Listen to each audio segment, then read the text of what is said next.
गुरु प्यारी साध संगत जी, ज्ञान की कहानियां में आपका स्वागत है। कहानी सुनने से पहले कृपया हमारे चैनल को सब्सक्राइब जरूर करें और साथ में बेल आइकन को भी दबा दें ताकि हमारे नए वीडियो का नोटिफिकेशन आपको मिल जाए। और अगर वीडियो अच्छा लगे तो कृपया लाइक, कमेंट और ज़्यादा से ज़्यादा शेयर करें। गुरु नानक देव जी और भाई मर्दाना सुल्तानपुर से चलकर खजूर पहुंचे, जिसे अब खडूर साहिब कहा जाता है। यहाँ दूसरे गुरु अंगद देव जी रहते थे और उपदेश देते थे। इसीलिए इस स्थान को पवित्र माना जाता है और इसे खडूर साहिब कहा जाता है। शहर के बाहर गुरु नानक देव जी को एक पेड़ के नीचे जगह मिली और उन्होंने वहीं अपने रुकने का स्थान बनाया। सुबह सुबह मर्दाना ने शब्द गाए।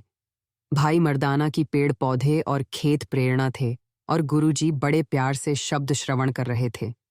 जब दिन हो गया और भोजन करने का समय हुआ तो एक स्त्री उधर से गुजरी। उसका नाम विराई था। वह चौधरी तख्त मल की बेटी थीं, जिनके पास सतलुज नदी के पार मटेदी सेराय के आसपास 52 गांव थे। इस महिला के 7 भाई थे। उसका नाम वास्तव में वीराबाई था, लेकिन लोग उसे 7 वीराई कहते थे, जिसका अर्थ है 7 भाइयों की बहन। उसके पिता प्यार से उसे विराय कहते थे और बाकी सभी भी ऐसा ही कहते थे। उनकी शादी चौधरी मेहमा से हुई थी, जो खडूर में रहते थे, इसलिए वह अब खडूर में रह रही थी। एक अमीर परिवार में जन्मी और प्यार से पली बढ़ी वह बहुत ही धार्मिक महिला थी। वह सबके प्रति अच्छी थी। वह एक वास्तविक संत, एक पवित्र संत से मिलने के लिए बहुत उत्सुक थी, लेकिन उसे अभी तक कोई नहीं मिला था। उस दिन जब वह इधर से गुजरी तो उसे गुरुजी बैठे दिखे। गुरु गहरे ध्यान में बैठे थे।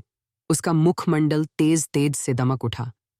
चमक एक ऐसी चीज है जो मनुष्य के चेहरे पर तब चमकती है जब वह प्रभु के प्रेम में डूब जाता है। और यहाँ कोई आदमी नहीं बल्कि स्वयं गुरु थे। वह आश्चर्यचकित होकर रुक गई। वह गुरु से अपनी नजरें नहीं हटा पा रही थी।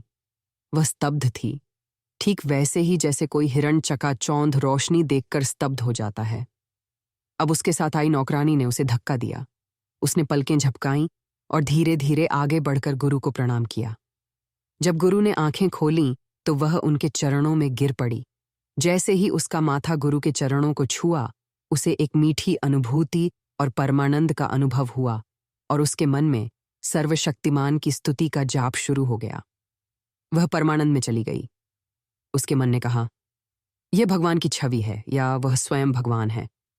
गुरु ने उसकी पीठ थपथपाई और उसके सिर को छुआ और कहा, हे सर्वशक्तिमान निर्माता की संतान, अपने मन और हृदय में भगवान के प्रेम में डूब जाओ और अपनी जीभ से प्रेम के साथ भगवान का नाम जपो।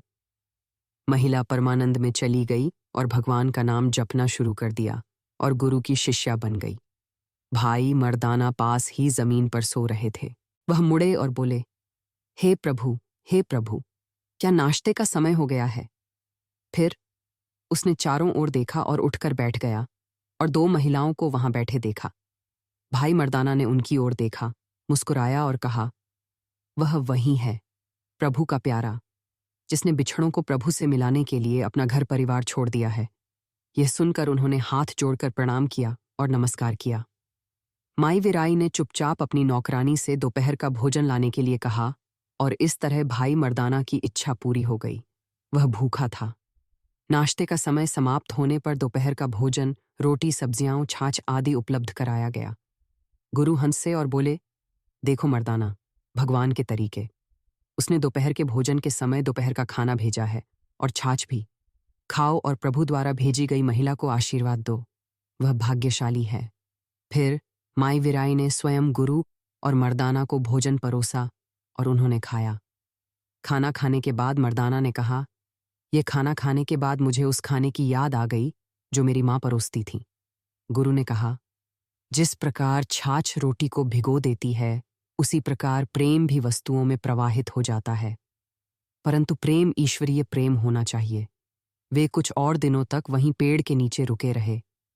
फिर गुरुजी आगे बढ़ने से पहले माई विराई को फिर से उपदेश दोहराते हैं, अपनी जीभ से प्रेम पूर्वक प्रभु का नाम स्मरण करो। इसी तरह हमें भी गुरुजी का उपदेश मानना चाहिए और प्रभु का सिमरन करना चाहिए। थू